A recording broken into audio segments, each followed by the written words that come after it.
Proactive is the Way in our new season. Ascension, the glow up. Last season, we were focused on identifying our core values and principles so that when we embarked upon any endeavor, we had a game plan for how we approached each endeavor to ensure that we are successful. This season, it's all about taking a high level review of our lives and drawing out the areas where we need to improve or develop.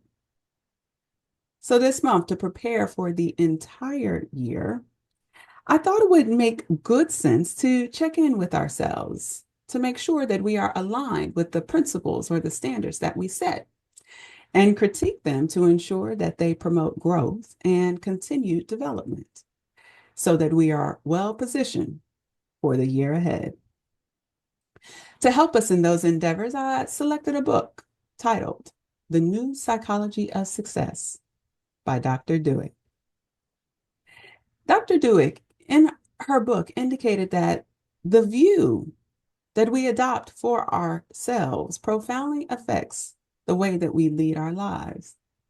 It can determine whether you become the person you want to be and whether you accomplish the things you value. And so she broke this down into two different mindsets: a fixed one, believing that your qualities are carved in stone, or a growth one, which is based on a belief that your basic qualities are things you can cultivate through your efforts, your strategies, and help from others. Essentially, everyone can change and grow through application and experience. A person's true potential, as she says, is unknown, that it's impossible for us to foresee that or what can be accomplished with years of passion, toil, and training. So, folks, I'm really excited because today we got Tiffany back in the house. And even just outside of proactive is the way, but just in our family, Tiffany's so busy, but I'm really happy to have you back, Tiffany. Welcome. Thank you. Glad to be here. Right, right. Let me tell you guys, before we even got started, Tiffany and I was talking for how many minutes was we talking for before we even got started? We've been talking for an hour. About an hour. Well, 54 minutes to be exact. And folks, why was I recording the whole entire time? So I'm like, man, we might be able to pull some stuff out because Tiffany, as we were talking, got me back on track about our topic today. So thank you for that, Tiffany. I truly appreciate that. But today we are going to talk about mindset. You know, I wanted to because, of course, this is a new year, and within the new year, everyone's always talking about, you got to start it off right. Everything got to start within the new year. And I just thought it would be great that we take some time and focus on ensuring that we got our minds right, that we are aligned and attuned with our standards so that as we embark on this year, we are successful within whatever it is that we attempt to accomplish. And so I wanted to get your perspective, Tiffany, because I know you got a lot of things on your plate for this year. And let's talk about that. Some things you got on your plate you don't have to be specific, but talk to me a little bit about your year and how you're trying to plan for it. So, and thank you for your introductions because I try to get hype. I try to get, my spirit ready for this because I actually really enjoy, basically like our communion from this experience. But yeah, so this year, I have a lot of different things that I'm doing. I actually finished my real estate classes at St. Clair, so I'll be sitting for the exam probably at the end of February. I'm waiting on some study materials. Okay. I um, I shouldn't have done it, but I did it. What's that? What? I purchased another house to to In California? Or here? no, no, Okay. I purchased it there. Okay. Um, Good. because Why I had you did? be, huh? Why? Why you Why? say you should not have done it? Well, because my intention was to be there. And if I'm going to continue to invest in real estate, I want to be closer to my projects.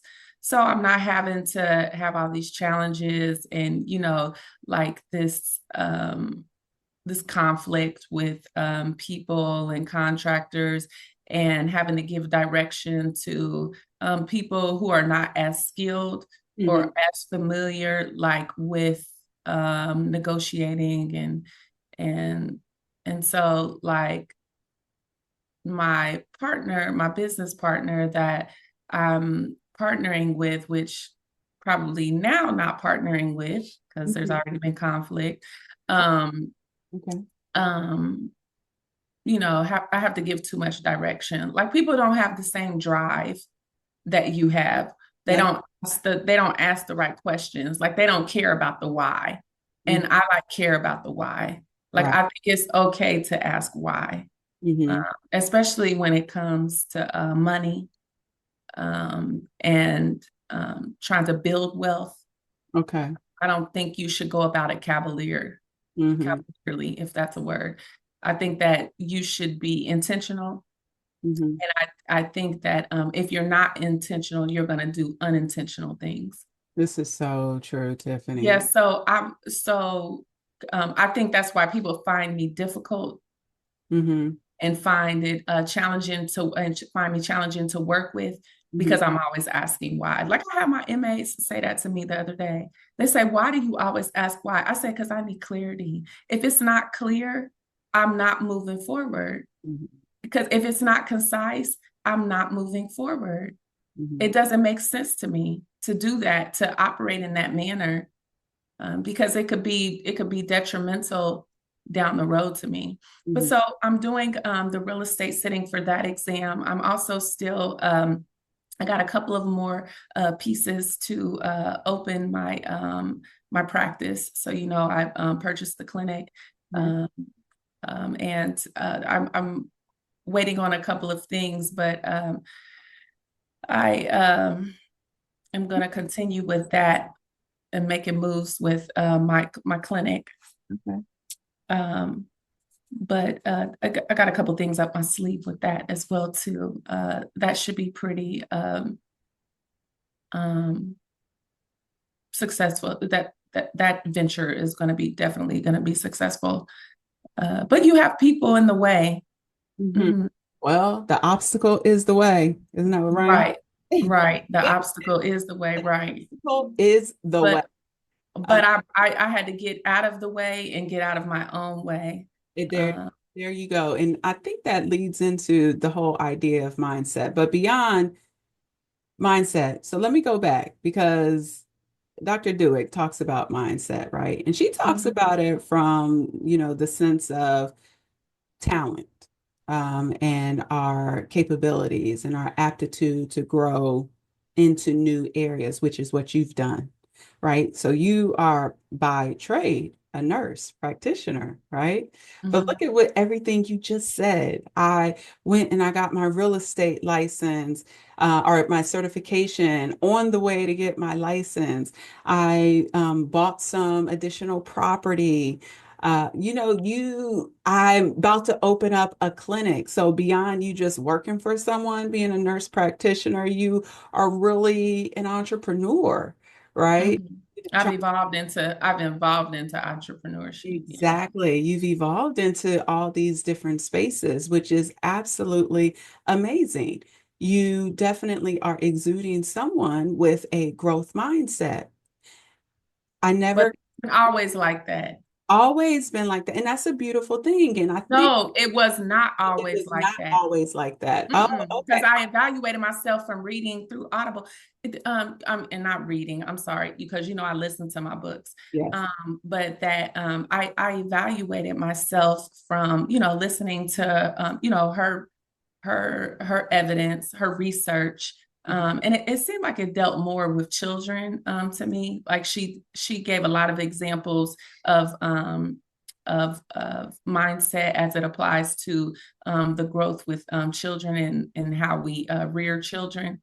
Yes. Um, but I feel like I've evolved into a growth mindset Hmm. because and I'll let you ask the questions first because it's really relevant. One of your questions asked about it's common to transition from a fixed to a growth mindset and vice versa. When do you find that you're prone to switching? What factors played into this transition?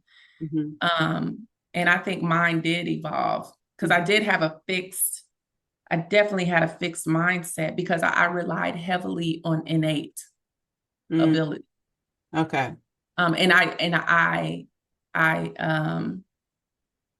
was creative in a sense that I was able to use that mindset at that time. But now, like looking back, that I was never gonna move past. Like I wouldn't be where I am today with my thought about like doing um, things outside of like nursing. Hmm. Because and it's a lot of nurses that are like that too. I'm gonna be a nurse. This is what I'm gonna be, Hmm. and I'll be this all the way up until it's time for me to retire. Right. But because I evolved into a growth mindset, and I'll expand on it in a little bit when you ask your questions. But I feel like it evolved for me. I have not always had a growth mindset. Right. Right. Well, and you talked about the transition, and I wanted to talk about that. That was like my second question that I brought up because I want folks to know that it is natural. It's natural that we start in one space or that we will continuously um, teeter between the two. And it all depends on what that is. From my perspective, when I'm initially starting something, I almost have to have a fixed mindset. Otherwise, because it's like I'm always churning, always wanting to grow and advance, but sometimes I have to kind of pull myself back Mm, so that I can, and not that you ever can become perfect, but so that I can focus on doing the things that I need to do in order to get to that level of perfection.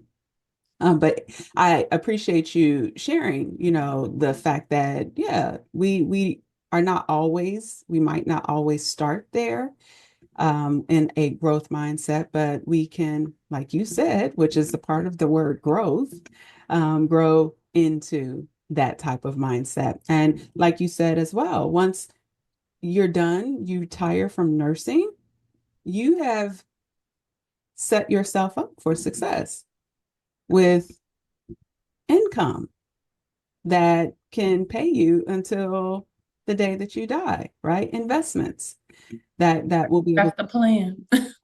to pay you, so you don't have to work into your older age, which is a beautiful thing. Um, and so I want to ask you, because you said you grew into this space, what really kind of encouraged you, or what factors played into you kind of transitioning into this? Was there something that happened in your life where you was just like, oh, I'm gonna have to think about this differently? I think fighting for your spot in spaces that traditionally or historically you have been told you don't belong, or uh, challenges or have been created to make you feel like you don't belong. So I think the sense of not belonging Mhm. is uh, what changed things for me. Because even in my profession, I noticed, when I used to work the floor, because right, I don't work the floor anymore like that. I do go back occasionally, like when I need additional income, like supplemental income. Mhm. So what I would see is I would be doing the same thing as my peers, and I'll leave color out of it, but we already know what it is. Mhm. But I would be doing the same thing as my peers, but I wouldn't get the same acknowledgement. Or I would be even doing more than my peers, right? Because I can assure you, I have probably completed more hours as a nurse than most nurses. There Mm, was there was one evaluation that I look back at that said like in less than like it was either a 3 or 4 month period. I had already completed over 725 hours, something like that. okay. Yeah, from working and moonlighting and picking up hours, right? And during that process, because people want to be dismissed, like, oh, you're just working. No, I'm learning. Hmm. I'm learning. Hmm. Perfecting my, I'm perfecting my, my, my skills. Right. Your craft. Hmm. Yeah, I'm perfecting it. So, um, you know, so not being acknowledged, um, not receiving like, because in nursing you can receive like awards. I Mm. was never nominated, Mm. which is also part of acknowledgement. Hmm. I said, you know what, I have to position myself. One, because I'm going to get older, right? And I'm not going to be able to keep up physically with the demands of the floor. That Hmm. manual labor, we can reserve that for your youth. Hmm. And I knew that I would tire out, pulling patients up in the bed, dealing with bariatric patients, dealing with, just dealing with a lot of different things. But I think the stress of it all was the organizational politics and the unfairness, the lack of acknowledgement that forced me to grow, Mm. that forced me past, I can't, I can't stay here. Hmm. Hmm. So that's what forced me out of fixed mindset. And let's be clear, for me, mindset or my philosophy around mindset can be defined as like and I know I have this like an unyielding commitment to discipline, Hmm. preparation, Hmm. and resilience. Like I know that I'm resilient because of what I experienced, what I encountered as an entry level professional as a nurse. Hmm. And I mean, that's really not the sum of me because I've done so much. Right. But um, my mental framework has evolved because of those experiences, mainly with nursing. Yeah. So, Okay. Okay.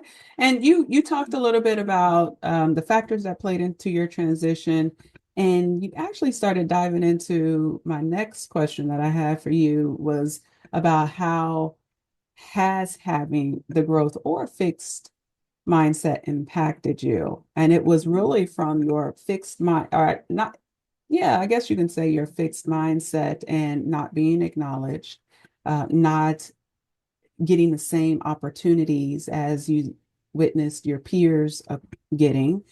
That really kind of led you into, okay, I need to think about, or I need to think differently about how do I cultivate myself and into other spaces that will, where you don't have to rely. And this is one thing that she said people with fixed mindsets do, is that they have to rely on being validated by someone. mm-hmm, They're so concerned about what others will think of them that they tend to play it safe. mm-hmm, And they tend to not stretch themselves beyond because they know in their space that they are currently in, they will always be seen as superior. They will always right, be seen as someone who is perfect or has perfected their craft, mm-hmm, will be scared to challenge themselves. And so someone with a growth mindset will not. They are more apt. I like the section that she had about sports and the mind of a champion. mm-hmm. And when she used Bobby Knight. Or I like Jackie Joyner Kersee, or even Michael Jordan. And I bring those two up because she talked Oh.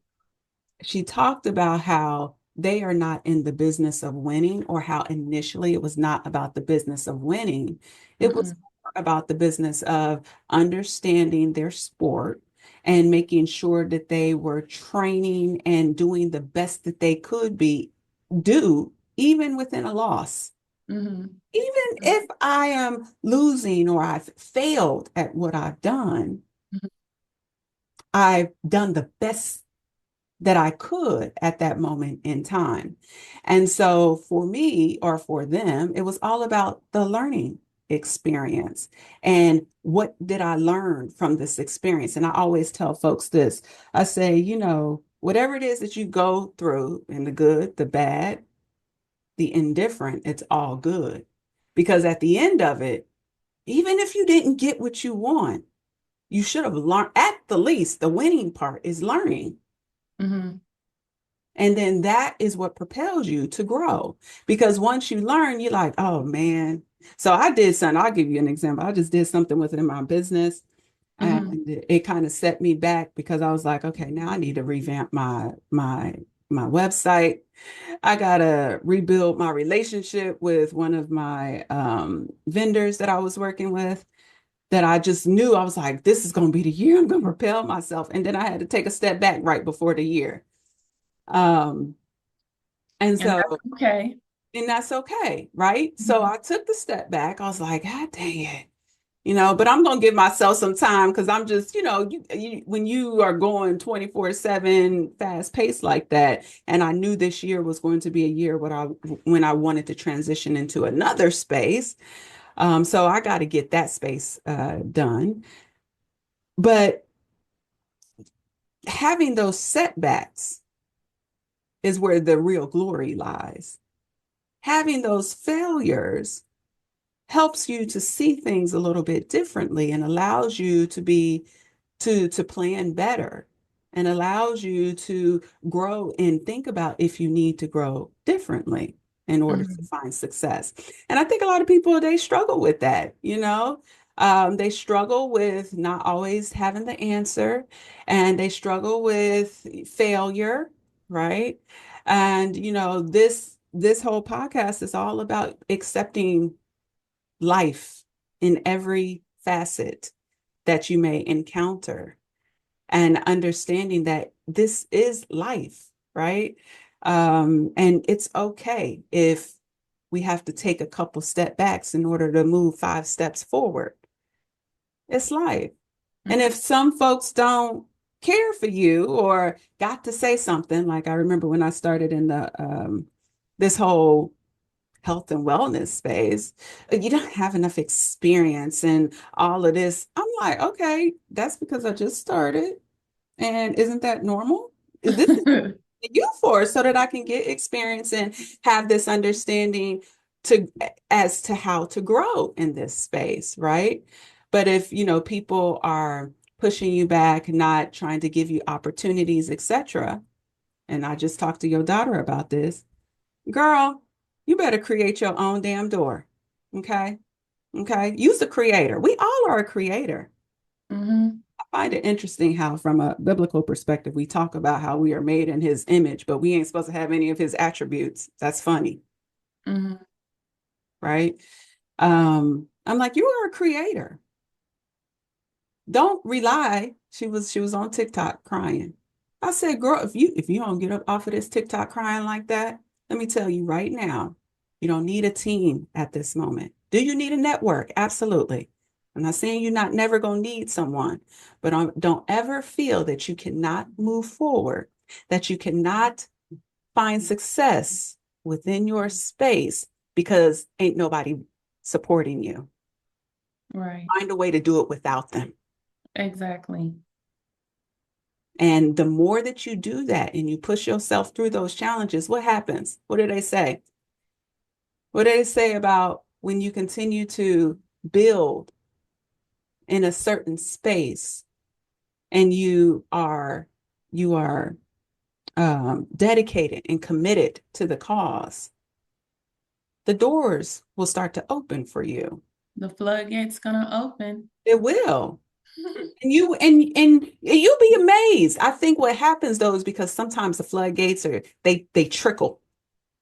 It ain't necessarily a flood initially, but they trickle and we miss those trickles. But I think that with like just thinking of Taryn, I think that people have this sense of immediacy, like this sense of it's got to happen. Well, it seems like it's happening for them right away and Hey, you know, lying. I just talked quickly. to Daddy last night about that. I said these folks lying, boy. And they create an illusion. And so then uh, people start getting anxious and He end up not doing nothing. nothing because you're spinning your wheels when you do that. Hmm. You spin your wheels when you move too quickly anyway. It's in that book called The Secret. Hmm. Um, you begin to spin your wheels when you're not purposeful, when you're not really when you're not purposeful about like what you're thinking about or what you're doing. Hmm. And folks, when she says spin your wheels, what she's talking about is spinning your wheels in place. Okay, like you got your foot on the gas, but it's on the brake too. Yeah, so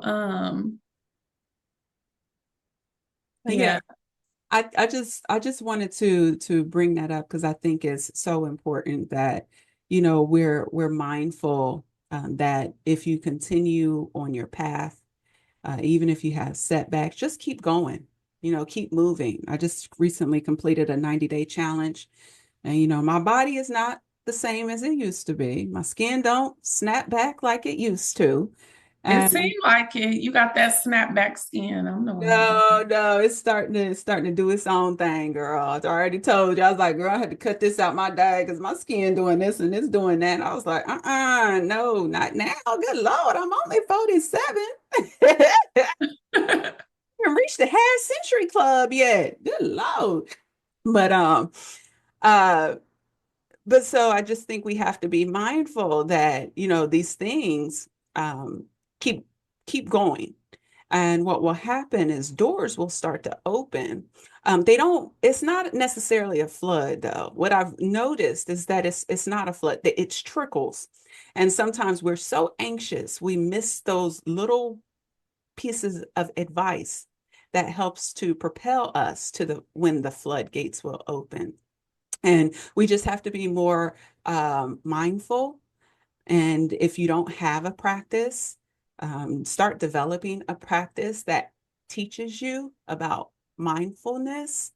Over the last summer, I did a whole series on a meditative series on practicing being mindful, just so that you can be more aware as to when the universe starts communicating with you, saying, no, stay the course. Don't Mhm. listen to the naysayers. We so quick to get off of course. That's So why I almost died in the mountains. who's that again? I said that's why I almost died in the mountains. We so quick to go off course. Like that looks like the path. Oh, that looks like a path. That was Girl, stay on your course and don't be scared to travel. say where the footprints are, please. Oh my goodness. Yeah, when you stay on them, the trap with all the footprints. Hello, girl, before you be stuck up in there. But yeah, so I just thought I'd share that little bit because I just think it's so important. We talked about, having a level of discernment, and being able to weed through. So folks, we had a whole session, I think it was last season, when we talked about just making sure that we understood the communications that are coming from the world, because you will have communications that are coming from multiple different entities. We all don't follow the same book, if you will, and you have to have a level of discernment to see who is trying to steer you off course and who is trying to keep you on course. And Uh, sometimes you can't do that if you're not being disciplined and staying focused and preparing yourself in a way. And mainly it comes from discipline because I like that you talk about meditation because I feel like also that I evolved from as you said that was making me think I evolved from fixed to growth, more of a more from fixed to growth mindset because I started meditating. Mm-hmm. Mm-hmm. And we Yeah, keep being purposeful about mindfulness. being purpose. That's actually how I finish my charts sometimes. Mm-hmm. I will intentionally block out everything. People will be coming talking to me like, Mm-hmm. better send me an epic chat Right. because I don't know if that landed, but Hurt. I'm closing these charts before I leave this office. Right. So, Right. because well, and then that's because of my commitment again, right? My desire to give my patients what I expect from my provider, you Right. know. Closing their charts by the end of the day is super important to me, not leaving them open for some. Why did one of my medical assistants tell me some of the providers leave their charts open for 2 weeks? How do you do that? Because now we have medical electronic, and so now They don't complete your chart. They just we don't won't close we it. won't know what the outcome of our Mm-mm. you see? So I mean, now granted, before you leave the visit, we give you a summary, a synopsis, a little snapshot, I you understand. know. But closing the chart is important because then that puts it puts basically their information in their hands. They have it electronically. But until I close that chart, nobody gets paid. Mm-hmm. It Mm-hmm. doesn't get billed. Mm-hmm. And then the patient doesn't get to see, like, say if they lost the paper that we give them when they leave there, or say we didn't even print the paper off when they left. The only thing they got was the verbal communication. Right. But that's super important to me. But anyway, I went off topic. But yeah, No, but I get it's what just you're an saying. example. You stay focused. You stay focused to get them charts done. Right. The Mm-hmm. patients can have what they need in order to make the best decision for Their themselves, health. for Yeah. Mm-hmm. their health. One of the things that I wanted to transition into is this year. So we're getting our year started. Can you believe January is almost done? Over. It's over. I gotta pay bills again in It's 7 days. crazy. I said, what? And I said, this week, I told my mom, I was like, yo, it's the weekend again. What is going on with time? And then I was like, wait, isn't the insurance due? And I said, no, it is just hitting me left and right. Everything is just due and coming at a very rapid rate. So I was like, we need to get moving. And this year, so last week I went through, I finally got my year all down. Proactive is the way. It's just a facet of this. I tell folks, this is a hobby, you guys. This is not my livelihood. I just love doing it because it really taps into a space that I have done for over 20 years, which is the talent development in management in HR. And so last week I sat down and I was like, okay, what are your goals for this year? What are we doing? And how are we going to set our systems up to ensure our success, right? And so this year, I really wanted to challenge myself by doing something that, I have never done before. And I wanted to ask, have you decided this year that you are going to challenge yourself in a new way? I know you said real estate, maybe that's it, but is that the one thing that you are going to do where have challenged yourself to where you're practicing that growth mindset, practicing getting out of your comfort zone and doing something completely different? I think for me, it is going to be the real estate, right? Um, I've been, I have been on a quest to create multiple passive streams of income, right? Multiple streams of passive income. Mhm, So um, I've been doing real estate, but not in this capacity.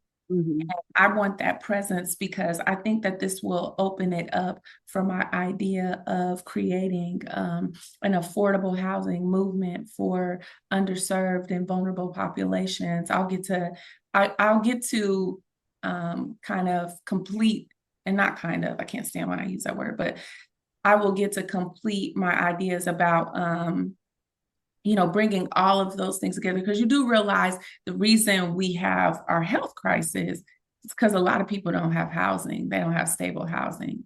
There's a mhm, lot of housing insecurity out here. mhm. And to be able to be a voice in the real estate industry, Hmm. hopefully in my, where I grew up. Hmm. Um, I believe that that would have a huge impact. Hmm. It would change. It would create a change. It would create.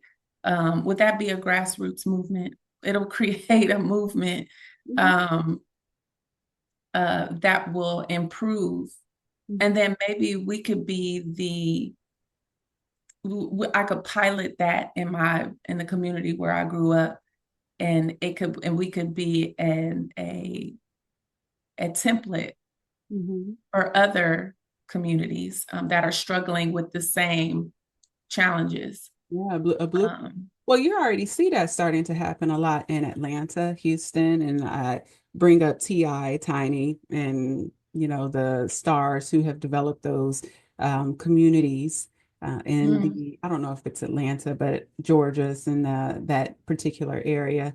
I think mm, I heard or read about Beyonce doing something very similar, building mm. small communities. But why are we leaving it up to famous people and Well, they have the means, they they have have the the resources? Yeah, I resources. get that, Don't but don't knock that because I'll tell you right now, sometimes that's what we need. But yeah, no, no, don't think that we cannot play big in our own local communities. You understand? mhm, You know what I mean? I think right. we have to also be mindful. No, you do not have to be a power player in order to make these moves, and you are showing that.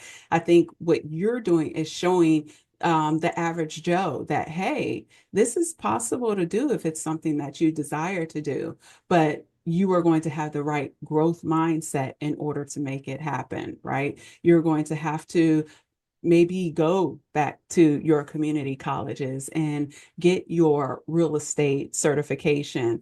You're going to take it one level further than I, because I have my certification as well, but I never went to get my license. You're going to go and get your license. Let me ask you this because you've already really done this and now you're just about to study to get your license.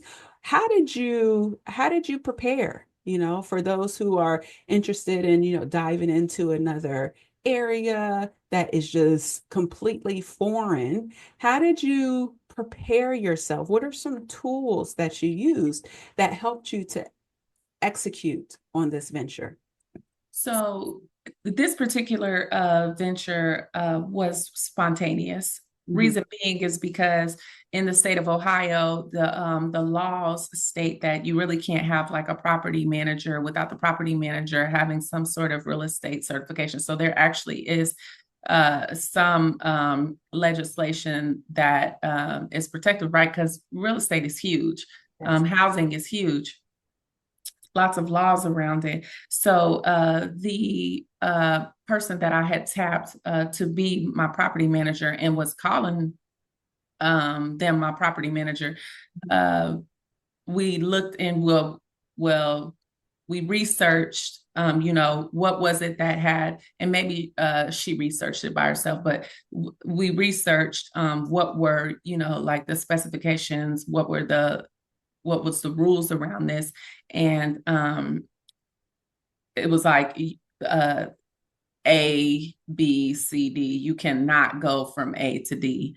Mhm. Uh, and there's just no way around it. The only way around it is by getting certification. So when she said she was going to go get it, I was like, well, I'm asking her to be my property manager, but I'm not going to put the onus on her to know all the information. I would need to know the information too for it to be I like. successful. And why would you partner with someone and you both didn't have the same information? You know Mhm. what I mean? Like, or you didn't have, you relying on their knowledge and their understanding, their comprehension may be totally separate from yours. And that's what I learned about her is that her understanding of things is totally different than Okay. mine, totally different than mine. Hmm. Yeah. So and not in a disrespectful or like just dismissive way am I saying that, but I understand things on a different level from my experiences, right? And that's how most of us comprehend things is from what we have experienced. So Hmm. like her level of intuition about these things, even from just theoretical, like her learning in theory. Mm-hmm. She's still not going to have, that because, like I've been doing this now since 2014 Mm-hmm. when I purchased my first home Okay. and got that entry level. So that was entry level 2014 to 2016. Right. And then I experienced growth every year pretty much Understand. all the way up until now.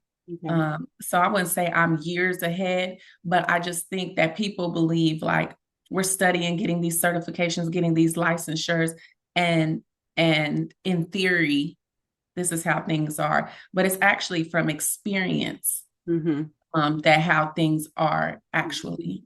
Just Absolutely. like in medicine, just like I don't practice in theory. Correct. Correct. And I like that. So you said in order for your preparation, even though you did just kind of jump into it by getting It was spontaneous. spontaneous, There was no real you saw an opportunity. The house opportunity. you saw an opportunity. I think it was a foreclosed property that you got the first time. You know, Uh-huh. opportunities like, let me jump on this in this great ass neighborhood over here. Let me go and jump on this. And Hmm. got your foot in the door. You learned through practice. And then Hmm. you're going to go back and get the theoretical knowledge, so to speak, but now you will have a better understanding, which is what I like too. Because, sometimes you hear kids all the time. What do they say? Why do I have to study this? What is the purpose of this? My kids always say this, Mommy, tell me, when do I use this? When does this algebraic equation come into practice? And then I got to be like, well, it actually comes into practice when you go grocery shopping. And this is how you have to use it. So if you don't have that, if you don't have Foundation. a foundation of Hmm. understanding in the real world how it's to be applied, you won't have an appreciation for it, which is kind of where I was, right? I took real estate. I ain't got no real estate though, right?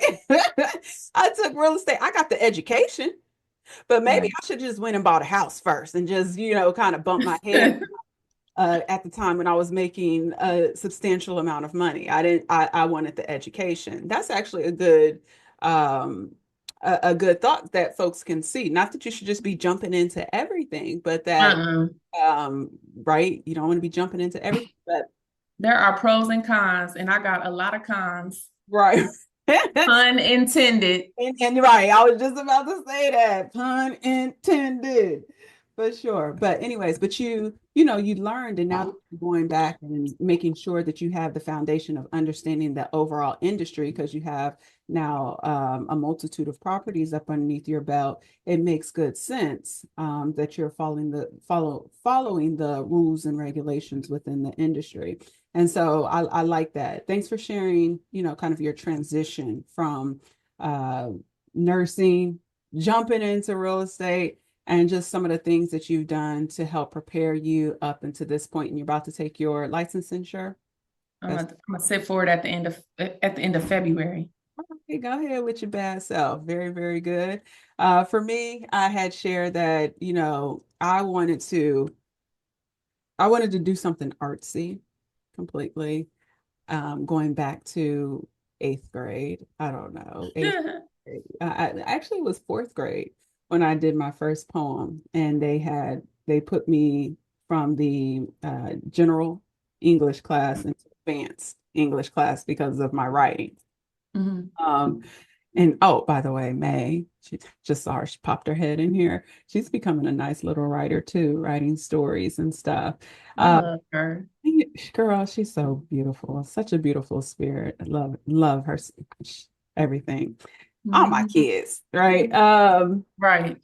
So, but so I was an artist and I really thought that I was going to like live that type of life in that space. And here I am at 47. I've delved back and forth in it, but I thought this year I was going to use this platform, which is why I called it Ascension, the Glow Up, to write my memoir, so to speak, but doing a memoir more from an vlog perspective. Uh, Oh, okay. a vlog versus writing a book. I don't know if I have enough in me to sit down and write stuff. You do. I'll talk to you offline how you gonna accomplish it. Oh, how I accomplish it. Somebody got to talk to me about something because I can only write in spurts, which is how you write anyway. But when I write in spurts, I like to be very creative with, the artistry behind it, the visual aspects, the poetic aspects. And so at the end of the year, and I'm saying this now, I do plan to kind of give like a show, and it's just going to be for family and friends, Mhm. where I perform some of the pieces that I created for my vlog. It's going to Oh, be. kind of like what you did at the when we were out to the God, what is it called? The fairgrounds when you were up there doing your Oh, when I was on stage doing yeah, I guess I, the I yoga, you could do a presentation like that. Are you gonna do a live presentation? I think I'm going to do it live. Do like a live show, if you will. But I want to have, the backdrop and the microphone, and just like I'm doing a show, but it's going to be all about my life. So this is from when I was a kid, the poems that I created up until today. And so, but I'm going to do it at the end of the year, when we close out this podcast, Okay. at the end of the year. All right, all right. So, okay, so that was good. Tip, was there anything else that you wanted to share with our audience today? No, I'm just happy to Season three? What? season three, right. I said how we didn't had three seasons. Oops, and I'm blocking my season three. Um how did we didn't have season three already? How we been on has it been 3 years? It has been we go on the third year. I was like, this time just flew. That's crazy as hell. It's so crazy. I don't even know what to even think about how fast time is going, but I'm really happy that we've been pushing it through. And I think it was all about because of my mindset when I first started this podcast. I literally planned out to 2032. I mean, I have Whoa. yeah. So it's funny because last year I kept getting this energy like, okay, it's time to quit. You need to stop, blah, blah, blah. I kept getting all this like negative energy. And I was like, why? I already planned this to 2032. I mean, like I got topics for days and I'm ready, So for me, I kept saying, this doesn't make sense. It feels right doing it. Why are you making, why do I feel this energy making me feel bad for doing this? It feels good. Which is why it's so easy. You can see like last night, what was it when I sent you the questions? I literally was, Days ago, I think. yeah, I was like standing over the kitchen cooking and I was like, oh, let me write my questions. Boom, podcast. You know what I mean? Like it's too easy for me. And so because it's so easy, what happens? You have that natural, we talked about flow, when you can just sit down and start doing something like I was multitasking, which I don't do. Toya, and I always say, I know when something is for me. Mhm. Because it don't take all of that for me to do it and get it done and do it with precision, Correct. and be exact about it. But if it's not for me, It's it is like painful. But not that you shouldn't do it because sometimes Not that you it's not shouldn't, for but you because you yeah. just lack the knowledge or the understanding, right, about how to get it done. Because sometimes it's going to be difficult, but this is easy for me because what did I do for 23 years? I also was an interviewer, right? In human resources. And so drafting questions and, knowing what to ask and how I want to position to get the information. I've been practicing it for some years. I'm just doing it in a different way on a different platform, right? Mhm. So sometimes it's difficult, and I brought that up because real estate, right? Was real estate easy when you No. first jumped into it? Did you know what you was doing? Mm, How still many don't. times did you how many times did you was like, oh Lord, I need to just call this a season? That's what I just said when I closed on the house. I said I need to stop now. This is just Yeah. becoming. This is like an addict. It's like I see something and I'm like, ooh. Well, girl, I'm I like, prefer you to be an addict in some investments than tattoos or, having some other, what is it? Food addict, any. everywhere I go, I'm like, is that a house? Do Do you you see that house? I see because when I look at them, it's like looking at. It's like dollar signs? no, it's not even dollar signs. It's just like I could see the potential. Like I could see that being something else. Okay, I I could can see repurpose it. I potential. can instantly repurpose it in my mind. It has nothing to do with dollars for me. Hell, if it had something to do with dollars for me, I'd be damn done with the house on Shaftesbury. That house still. Oh True. True. God, if it was about dollars for me, shit, that shit been sitting there. Right. That is very, very true. But all right, all right. Well, this has been good, Tiffany. I truly appreciate we finally back at it. I hope, that you won't get too busy, that we can have more of these conversations and continue on this journey this year with season 3, All righty. the glow up. All right, folks, thank you so much for joining us today here on Proactive is the Way. That's a wrap. Join us in 2 weeks as we transition into another aspect of our year-long glow up, where we focus on our health. As many of you know, I shared that I have a hidden disease. Losing all faith in doctors, I have been managing my disease solo. My disease is one of the main reasons I transitioned into the health and wellness space. In my efforts to continue on my journey to improve my health, we will learn about diseases and how to make better life choices as it relates to our diet and exercise. Next month, we will be reading How Not to Die by Dr. Michael Greger and learn about how nutritional and lifestyle interventions can sometimes trump prescription pills and other pharmaceutical and surgical approaches to help prevent and reverse diseases, freeing us to live healthier lives. We look forward to you joining us. To access all replays or learn more about Kinky Knots Cafe's Proactive is the Way, please visit www.kinkyknotscafe.com. Proactive is the way, my friends. Take good care.